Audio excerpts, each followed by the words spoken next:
Alright guys, I'm making a video. You know what that means, right? That means part 4 of The Hobbit. We're gonna start and probably finish chapter 2 today. Chapter 2 is called Roast Mutton. And it starts on page 32 if you have this copy of The Hobbit. If you don't, it still starts on page 32. So, the last place we left our group, they were pretty much falling asleep. They had just gotten Bilbo, they just told Bilbo their plan and the history of why the dwarves want to go back to Erebor and why Thorin has such an issue with everything. And we also heard a little bit about the necromancer. So this starts chapter 2 and hopefully a not too long video. So chapter 2, Roast Mutton. Up jumped Bilbo, and putting on his dressing gown, went into the dining room. There he saw nobody, but all the signs of a large and hurried breakfast. There was a fearful mess in the room, and piles of unwashed crocks in the kitchen. Nearly every pot and pan he possessed seemed to have been used. The washing up was so dismally real that Bilbo was forced to believe the party of the night before had not been part of his bad dreams, as he had rather hoped. Indeed, he was really relieved after all to think that they had all gone without him, and without bothering to wake him up. But with never a thank you, he thought, and yet in a way he could not help feeling just a trifle disappointed. The feeling surprised him. "Don't be a fool, Bilbo Baggins," he said to himself, "thinking of dragons and all that outlandish nonsense at your age." So he put on an apron, lit fires, boiled water, and washed up. Then he had a nice little breakfast in the kitchen before turning out the dining room. By that time the sun was shining, and the front door was open, letting in a warm spring breeze. Bilbo began to whistle loudly and to forget about the night before. In fact, he was just sitting down to a nice little second breakfast in the dining room by the open window, when in walked Gandalf. "My dear fellow," said he, "whenever are you going to come?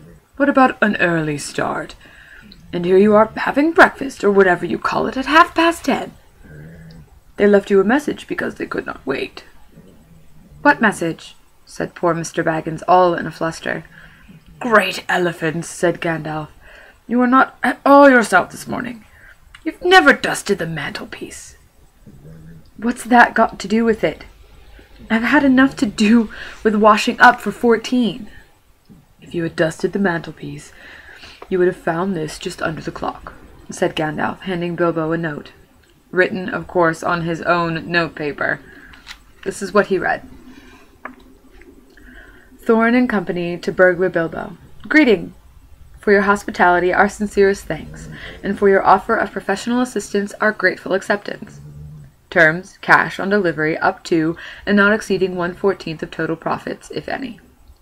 All traveling expenses guaranteed in any event. Funeral expenses to be defrayed by us or our representatives, if occasion arises and the matter is not otherwise arranged for. Thinking it unnecessary to disturb your esteemed repose, we have proceeded in advance to make requisite preparations, and shall await your respected person at the Green Dragon Inn, Bywater, at 11 a.m. sharp, trusting that you will be punctual. We have the honor to remain yours deeply, Thorin and Company."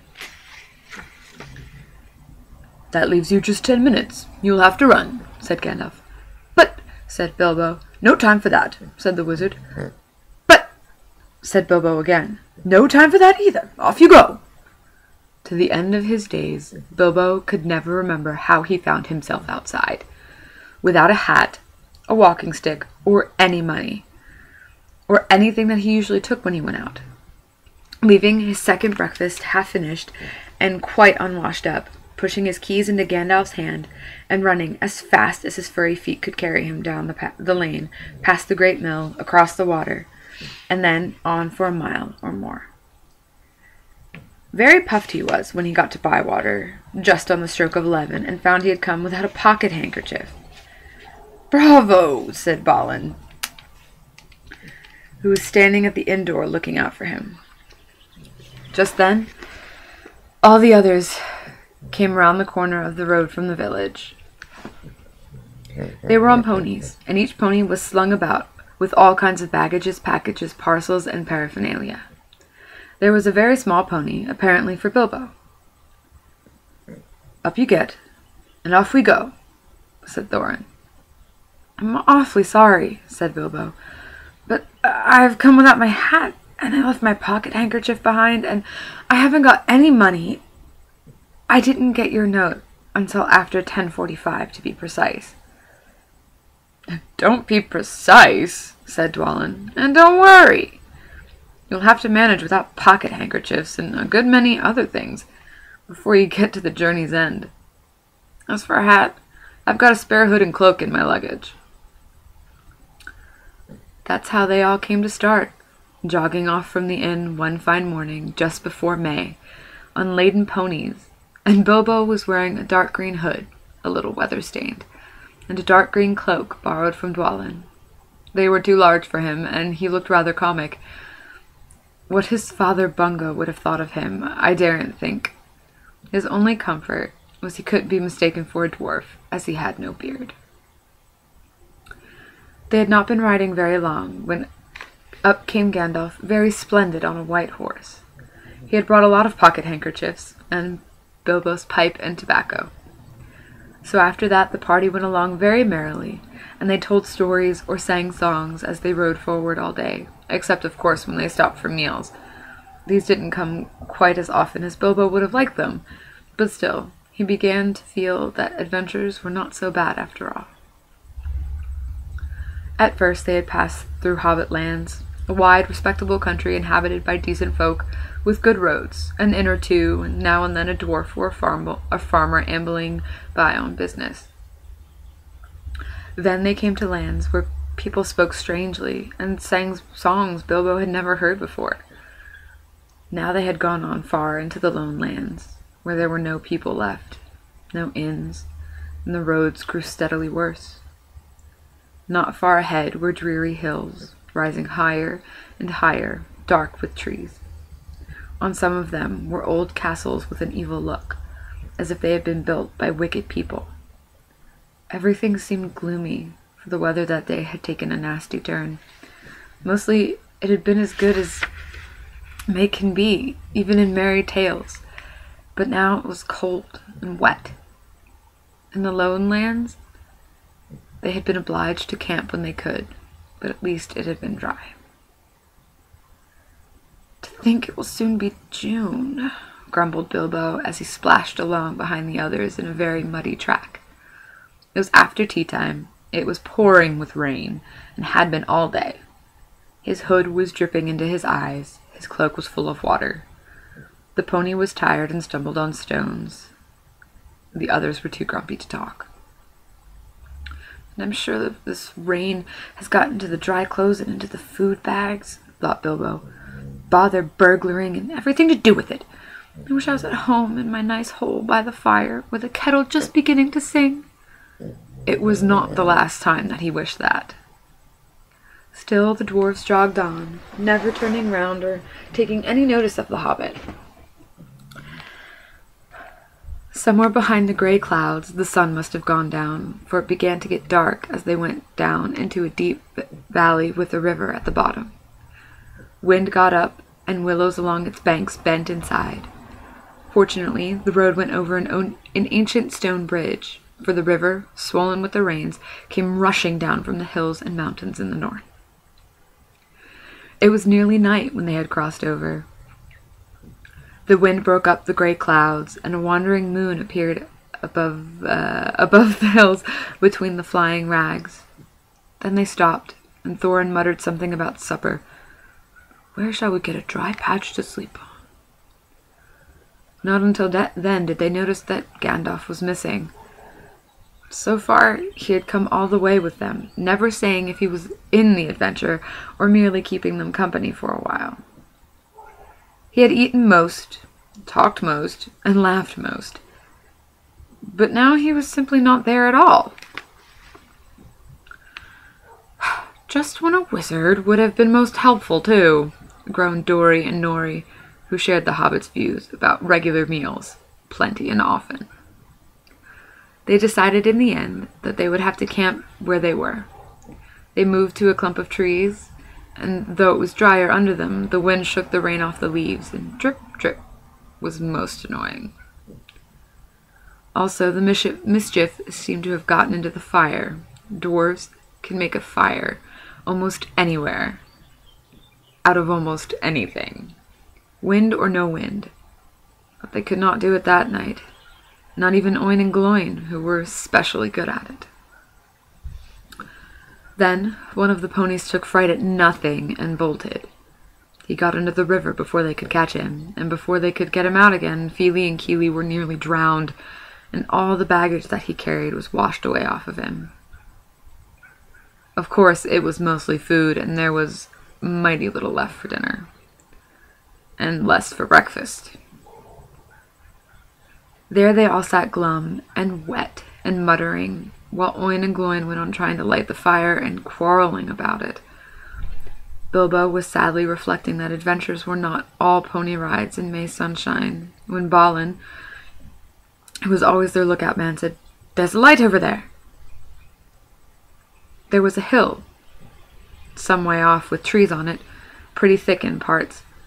Out of the dark mass of trees they could now see a light shining, a reddish, comfortable-looking light, as it might be a fire or torches twinkling. When they had looked at it for some while, they fell to arguing. Some said no, some said yes, some said they could but go and see, and anything was better than little supper, less breakfast, and wet clothes all the night. Others says, these parts are none too well known, and are too near the mountains. Travelers seldom come this way now. The old maps are no use, things have changed for the worse, and the road is unguarded. They have seldom even heard of a king around here, and the less inquisitive you are as you go along, the less trouble you're likely to find. Some said, after all, there are 14 of us. Others says, where has Gandalf got to? This remark was repeated by everybody. Then the rain began to pour down worse than ever, and Oin and Gloin began to fight. That settled it.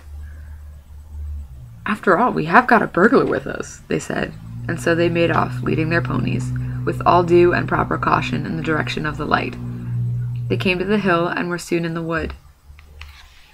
Up the hill they went, but there was no proper path to be seen, such as might lead to a house or a farm, and do what they could, they made a deal of rustling and crackling and creaking, and a good deal of grumbling and dratting, as they went through the trees in the pitch dark.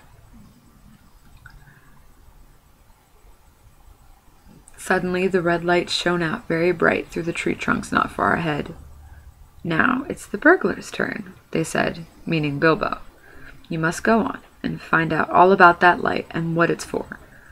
And if all is perfectly safe and canny, said Thorin to the Hobbit, now scuttle off and come back quick, if all is well. If not, come back if you can. If you can't, hoot twice like a barn owl and once like a screech owl, and we'll do what we can. Off Bilbo had to go, before he had to explain that he could not even hoot once like any owl, any more than fly like a bat. But at any rate, hobbits can move quietly in woods, absolutely quietly. They take pride in it, and Bilbo had sniffed more than once at what he'd call all this dwarvish racket as they went along, though I don't suppose you or I would have noticed anything at all on a windy night, not if the whole cavalcade had passed 2 feet off. As for Bilbo walking primly towards the red light, I don't suppose even a weasel would have stirred a whisker at it, so naturally he got right up to the fire, for fire it was, without disturbing anyone. And this is what he saw. 3 very large persons sitting round a large fire of beech logs. They were toasting mutton on long spits of wood and licking gravy off their fingers. There was a fine toothsome smell, Also, there was a barrel of good drink at hand, and they were drinking out of jugs. But they were trolls. Obviously, trolls. Even Bilbo, in spite of his sheltered life, could see that, from the great heavy faces of them, and their size, and the shape of their legs, not to mention their language, which was not drawing-room fashion at all. At all. Mutton yesterday, mutton today, and blimey if it don't look like mutton again tomorrow, said one of the trolls. Never a blinking bit of man-flesh have we had for long enough, said a second. What the hell William was thinking to bring us into these parts at all beats me. The drink running short, what's more, he said, jogging the elbow of William, who was taking a pull at his jug. William choked. Shut your mouth, he said as soon as he could. You can't expect folk to stop here forever just to be et by you and Bert. You've had a village and a half between you since we come down from the mountains. How much more do you want? And time's been up our way. When you've said, thank you, Bill, for a nice bit of fat valley mutton like that, this is. He took a big bite off a sheep's leg he was roasting and wiped his lip on his sleeve. Yes, I'm afraid trolls do behave like that, even those with only one head each. After hearing all this, Bilbo ought to have done something at once. Either he should have gone back quietly and warned his friends that there were 3 fair-sized trolls at hand in a nasty mood, quite likely to try roast a dwarf or even pony for a change, or else he should have done a bit of good quick burglaring. A really first-class and legendary burglar would at this point have picked the troll's pockets. It is nearly always worth the while if you can manage it. Pinched the very mutton off the spits, purloined the beer, and walked off without their noticing him. Others, more practical, but with less professional pride, would have perhaps stuck a dagger into each of them before they observed it. Then the night could have been spent cheerily. Bilbo knew it. He had read a good many things he had never seen or done. He was very much alarmed, as well as disgusted, if he wished himself 100 miles away, and yet somehow he could not go straight back to Thorn and company empty-handed. So he stood and hesitated in the shadows. Of the various burglarious proceedings he had heard of picking the troll's pockets. Of the various burglarious proceedings he had heard of, picking the troll's pockets seemed the least difficult. So at last he crept behind a tree just behind William. Bert and Tom went off to the barrel. William was having another drink. Then Bilbo plucked up courage and put his little hand in William's enormous pocket. There was a purse in it, as big as a bag to Bilbo. Ha! thought he, warming to his new work as he lifted it carefully out. This is a beginning. It was. Trolls' purses are the mischief, and this was no exception. Who are you? It squeaked as it left the pocket, and William turned around at once and grabbed Bilbo by the neck, where he could duck behind the tree. Blimey, Bert, look what I've copped, said William. What is it? Said the others, coming up. Lummy, if I know. What are you? Bilbo Baggins, a hobbit, said poor Bilbo, shaking all over and wondering how to make owl noises before they throttled him. A hobbit? said they, a bit startled. Trolls are slow in the uptake and mighty suspicious about anything new to them. What's a hobbit got to do with my pocket anyways? Said William. And can you cook 'em? Said Tom. You can try, said Bert, picking up the skewer. He wouldn't make above a mouthful, said William, who had already had a fine supper. Not when he's skinned and boned. Perhaps there are more like him round about. We might make a pie, said Bert. Here, you. Are there any more of your sort a sneaking in these here woods? You nasty little rabbit, said he, looking at the hobbit's furry feet, and he picked him up by the toes and shook him. Yes, lots, said Bilbo before he remembered not to give his friends away. No, none at all, not one, he said immediately afterwards. What do you mean? Said Bert, holding him right way up by the hair this time.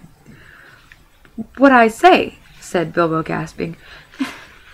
And please don't cook me, kind sirs. I'm a good cook myself, and cook better than I cook, if you see what I mean. I'll cook beautifully for you, a perfectly beautiful breakfast for you, if only you won't have me for supper. Poor little blighter, said William. He'd already had as much supper as he could hold. Also, he had had lots of beer. Poor little blighter. Let him go. Not till he says what he means by lots, and none at all, said Bert. I don't want to have me throat cut in my sleep. Hold his toes in the fire till he talks. I won't have it, said William. I caught him anyway. You're a fat fool, William, said Bert, as I've said before this evening. And you're a lout. I won't take that from you, Bill Huggins, says Bert. Put his fist in William's eye. Then there was a gorgeous row. Bilbo had just enough wits left, when Bert dropped him on the ground, to scramble out of the way of their feet before they were fighting like dogs and calling one another all sorts of perfectly true and applicable names in very loud voices. Soon they were locked in one another's arms and rolling nearly into the fire, kicking and thumping, while Tom whacked at them both with a branch to bring them to their senses, and that, of course, only made them madder than ever. That would have been the time for Bilbo to have left, but his poor little feet had been very squashed in Bert's big paw, and he had no breath in his body, and his head was going round. So there he lay for a while, panting, just outside the circle of firelight. Right in the middle of the fight, up came Balin. The dwarves had heard the noises from a distance, and after waiting for some time for Bilbo to come back, or to hoot like an owl, they started off one by one to creep closer towards the light as quietly as they could. No sooner did Tom see Balin come into the light than he gave an awful howl. Trolls simply detest the very sight of dwarves uncooked. Bert and Bill stopped fighting immediately, and, "A sack, Tom, quick!" they said.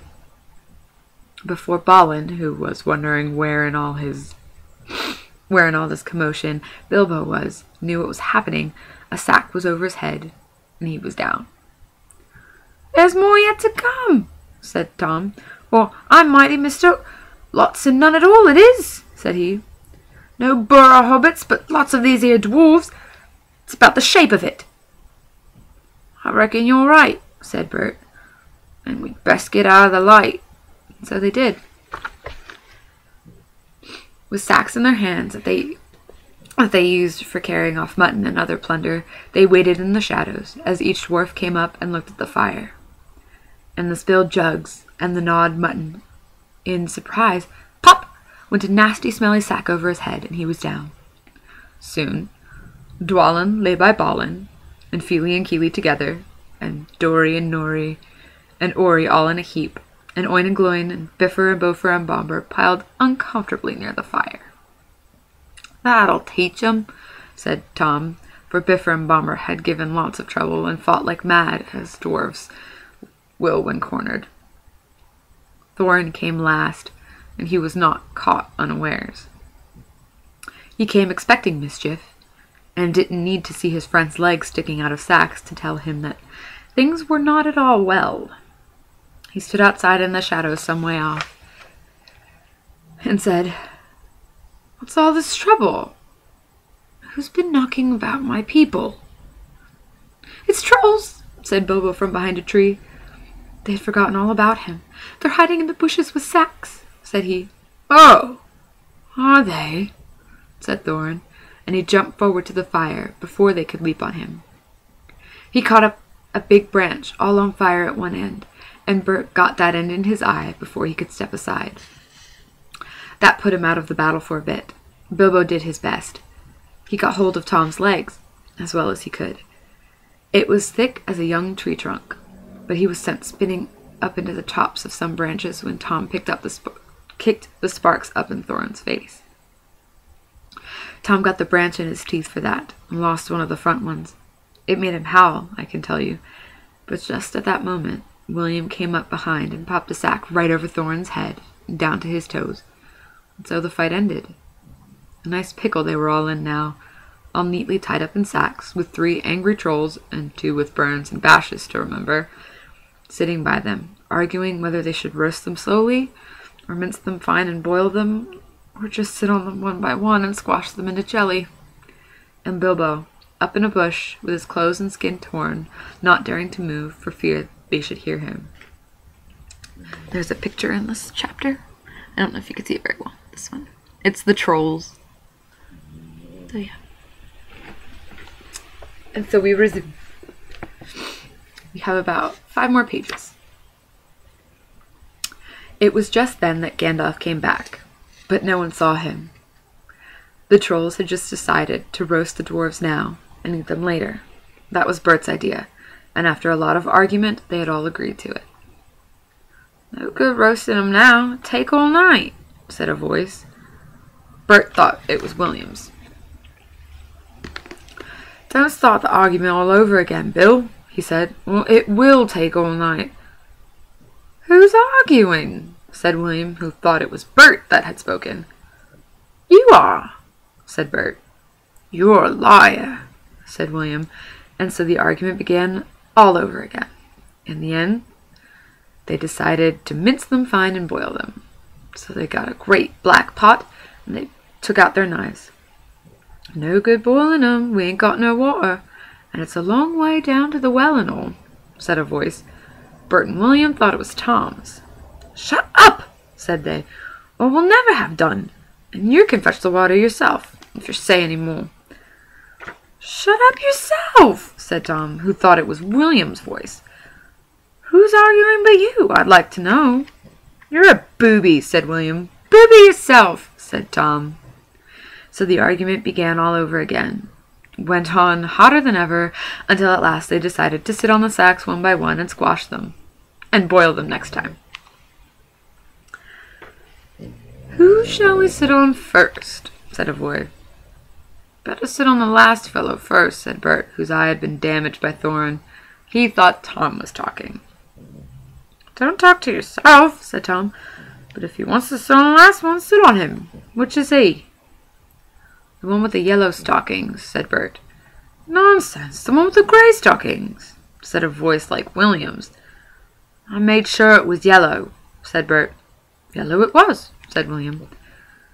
"What did you say grey for?" said Bert. "I never did. Tom did." "That I never did," said Tom. "It was you." 2 to 1, so you shut your mouth," said Bert. "Who are you talking to?" said William. "Now stop it," said Tom and Bert together. "The night's getting on, and dawn comes early. Let's get on with it." "Dawn take you all, and be stoned to you," said a voice that sounded like William's, but it wasn't. For just at that moment the light came over the hill, and there was a mighty twitter in the branches. William never spoke, for he stood turned to stone as he stooped, and Bert and Tom were stuck like rocks as they looked at him. And there they stand to this day, all alone, unless the birds perch on them, for trolls, as you probably know, must be underground before dawn, or they go back to the stuff of the mountains they are made of, and never move again. This is what happened to Bert and Tom and William. "Excellent," said Gandalf as he stepped from behind a tree and helped Bilbo to climb down out of a thorn bush. Then Bilbo understood. It was the wizard's voice that had kept the trolls bickering and quarreling until light came and made an end of them. The next thing was to untie the sacks and let out the dwarves. They were nearly suffocated and very annoyed. They had not at all enjoyed laying there listening to the trolls making plans for roasting them and squashing them and mincing them. They had to hear Bilbo's account of what had happened to him twice over before they were satisfied. "Silly time to go practicing pinching and pocket picking," said Bomber. "And what we wanted was fire and food." "And that's just what you wouldn't have got of those fellows without a struggle in any case," said Gandalf. "Anyhow, you're wasting your time now. Don't you realize that the trolls must have a cave or a hole dug somewhere near to hide from the sun? We must go look into it." They searched about and soon found the marks of trolls' stony boots going away through the trees. They followed the tracks up the hill until, hidden by bushes, they came on a big door of a stone leading to a cave. But they could not open it, not though they all pushed while Gandalf tried various incantations. "Would this be any good?" asked Bilbo when they were getting tired and hungry. "I found it on the ground where the trolls had their fight." He held out a largish key, though no doubt William would have thought it very small and secret. It must have fallen out of his pocket, very luckily, before he was turned to stone. "Why on earth didn't you mention it before?" they cried. Gandalf grabbed it and fitted it into the keyhole. Then the door swung back, and with one push, and they all went inside. There were bones on the floor, and a nasty smell was in the air. But there was a good deal of food jumbled carelessly on shelves and on the ground, among an untidy litter of plunder, of all sorts, from brass buttons to pots full of gold coins standing in a corner. There were lots of clothes, too, hanging on the walls, too small for trolls. I'm afraid they belonged to victims, and among them were several swords of various makes, shapes, and sizes. Two caught their eyes particularly, because of their beautiful scabbards and jeweled hilts. Gandalf and Thorin each looked at one of these, and Bilbo took a knife in a leather sheath. It would have made only a tiny pocket knife for a troll, but it was as good as a short sword for the hobbit. "These look like good plates," said the wizard, half drawing them and looking at them curiously. "They were not made by any troll, nor by any smith among men in these parts and days. But when we can read the runes on them, we shall know more about them." "Let's get out of this horrible smell," said Fili. So they carried out the pots of coins, and such food as was untouched and looked fit to eat. Also, one barrel of ale, which was still full. By that time they felt like breakfast, and being very hungry, they did not turn up their noses at what they had got from the troll's larder. Their own provisions were very scanty. Now they had bread and cheese, and plenty of ale, and bacon to toast in the embers of the fire. After that they slept, for their night had been disturbed, and they did nothing more till the afternoon. Then they brought up their ponies and carried away the pots of gold, and buried them very secretly, not far from the track, by the river, putting a great many spells over them, just in case they ever had the chance to come back and recover them. When that was done, they all mounted once more, and jogged along again on the path towards the east. "Where did you go, if I may ask?" said Thorin to Gandalf as they rode along. "To look ahead," said he. "What brought you back in the nick of time?" "Looking behind," said he. "Exactly," said Thorin. "But could you be more plain?" "I went on to spy out our road. It will soon become dangerous and difficult. Also, I was anxious about replenishing our small stock of provisions. I had not gone very far, however, when I met a couple of friends of mine from Rivendell." "Where's that?" asked Bilbo. "Don't interrupt," said Gandalf. "You will get there in a few days now, if we're lucky, and find out all about it. As I was saying, I met two of Elrond's people. They were hurrying along for fear of the trolls. It was they who told me that 3 of them had come down from the mountains and settled in the woods not far from the road. They had frightened everyone away from the districts, and they waylaid strangers. I immediately had a feeling that I was wanted back. Looking behind, I saw a fire in the distance and made for it. So now you know. Please be more careful next time, or we shall never get anywhere." "Thank you," said Thorin. And that completes part 4 of The Hobbit. That was chapter 2, Roast Mutton. The next chapter, chapter 3, is called A Short Rest. So that starts on page 51. And it's only about 10 pages long, so that will definitely only be one reading. So until next time, enjoy your Hobbit.